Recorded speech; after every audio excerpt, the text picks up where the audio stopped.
لكن قبل ما يكملوا باقي البيت لازم نبص على القطعة اللي بقت مركز المكان كله، اللي هي البار. والبار ده تقريبا كل تفصيلة فيه ليها حكاية. البار مبني في نص الدور الأرضي بالظبط، والفكرة من مكانه ده إن هو يكون زي مرسال للمكان كله، يعني هو اللي رابط المساحة المفتوحة ببعضها وفي نفس الوقت يكون قاسمها.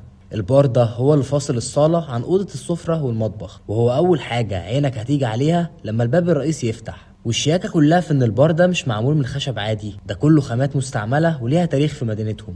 وده لأن البار الأمامي اتعمل من خشب زينة وبرواز فكوه من قصر تاريخي، وتقدر تشوف تفاصيل الخشب وحلاوته اللي مدياله شكل غني جدا. والرخامة بعد ما ركبوها تحس إنها مرسوم عليها زي المجرة، وألوانها لايقة جدا مع البيت. والبار الخلفي والوحدات عملوه من ألواح خشب جابوها برضو من نفس القصر ده، وكانوا قاصدين إنهم يسيبوا آثار المايه القديمة اللي معلمة على الخشب زي ما هي، عشان تدي إحساس بتاريخ الخشب وشكله الطبيعي. وعشان يكسروا شكل الخشب ويضيفوا لمسة فخامة للمكان قرروا إنهم يغطوا الهيكل من بره بإزاز أسود تقيل. وده ما كانش ازاز عادي، ده كان جزء من ديكور محل مجوهرات قديم، يعني هم حرفيا مش جايبين اي حاجه جديده. اما في خلفيه البار فاستخدموا خشب تاريخي قديم، وده عمره كان معدي ال100 سنه، وعشان يظبطوا لونه ويحموه استخدموا تكنيك قديم وهو الحرق بالنار. الحرق ده بيدي طبعا لون اسود، وكمان بيقفل مسام الخشب ويخليه ضد الميه والحشرات، ويطلعه بملمس ماشي بالظبط مع الازاز الاسود اللي حواليه. وفي الاخر رصوا على الرفوف دي كل الكوبايات والكاسات